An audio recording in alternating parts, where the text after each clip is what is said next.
નમસ્કાર. આજે આપણે એક બહુ જ રસપ્રદ વિષય પર વાત કરવાના છીએ, પીએચ. હવે આ શબ્દ રસાયણશાસ્ત્ર અને ખાસ કરીને ટેકનિકલ ફિલ્ડના સ્ટુડન્ટ્સ માટે બહુ જ કામનો છે. તો ચાલો એને એકદમ સહેલી ભાષામાં સમજીએ. તમે ક્યારેય વિચાર્યું છે કે લીંબુ કેમ ખાટું લાગે છે અને સાબુનો સ્વાદ કેમ કડવો હોય છે? આ બધી સામાન્ય વાતો પાછળ દોસ્તો એક બહુ મોટું વિજ્ઞાન છુપાયેલું છે. અને એ વિજ્ઞાનનો જવાબ છે પીએચ. હા, બસ આ બે અક્ષરોમાં જ બધો ખેલ છે. તો ચાલો ખોલીએ આ પીએચનું રહસ્ય અને જોઈએ કે આખરે આ છે શું.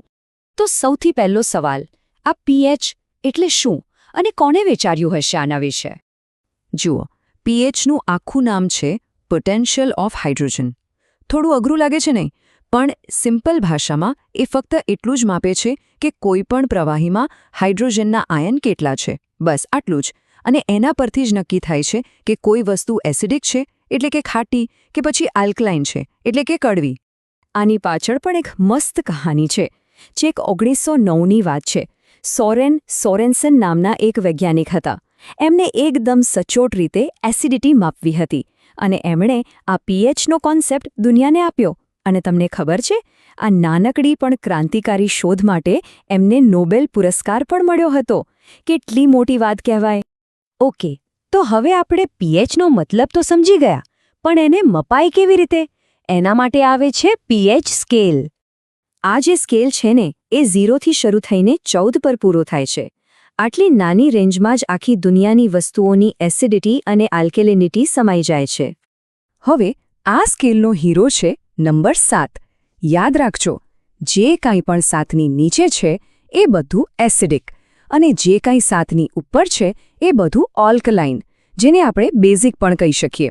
જેમ જેમ તમે 7થી નીચે જાઓ એમ એસિડ વધુને વધુ સ્ટ્રોંગ બનતો જાય, અને જેમ 7થી ઉપર જાઓ એમ બેઝ વધુ સ્ટ્રોંગ બને.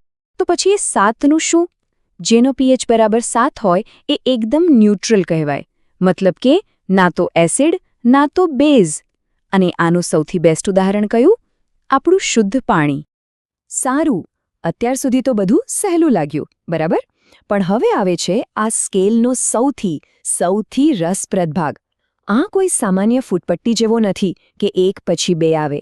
અહીંયા દરેક નંબર વચ્ચે એક મોટી છલાંગ છે. આને લઘુગણકીય સ્કેલ કહેવાય છે.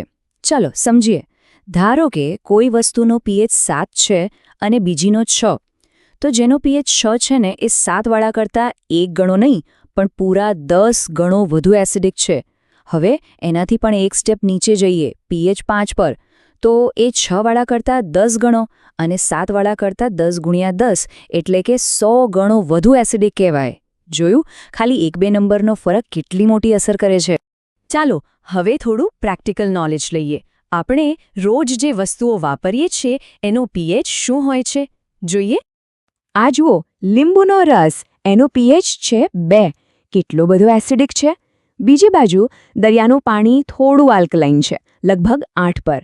અને છેક ઉપર જુઓ તો ડ્રેઇન ક્લીનર, એનો પીએચ છે 14, એટલે કે એ અત્યંત સ્ટ્રોંગ બેઝ છે, એટલે જ આટલું અસરકારક હોય છે. તો ચાલો આખા વિષયને ફટાફટ રિવાઇઝ કરી લઈએ. પહેલી વાત, પીએચ શું માપે છે? એસિડિટી કે આલ્કલાઇનિટી? બીજી વાત, સ્કેલ ક્યાંથી ક્યાં સુધીનો છે? 0થી 14. ત્રીજી અને સૌથી અગત્યની વાત, ન્યુટ્રલ પોઈન્ટ કયો છે? નંબર 7. અને ચોથી વાત, દરેક નંબરનો ફેરફાર એટલે કેટલો ફરક? 10 ગણો. બસ આટલું યાદ રાખી લો એટલે પીએચનો કોન્સેપ્ટ ક્લિયર. પીએચ જેવી આ બધી વાતો ખાસ કરીને જે મિત્રો આઈટીઆઈ કે બીજા કોઈ ટેકનિકલ કોર્સ કરી રહ્યા છે એમના માટે પાયાનું જ્ઞાન છે. આ તમને પ્રેક્ટિકલ્સમાં અને આગળ જતા કામમાં પણ બહુ મદદ કરશે. જો આવા જ બીજા વિષયોને સરળ ભાષામાં સમજવા હોય તો આપણી ચેનલને સબસ્ક્રાઇબ કરવાનું બિલકુલ ના ભૂલતા. ફરી મળીશું એક નવા વિષય સાથે. આભાર.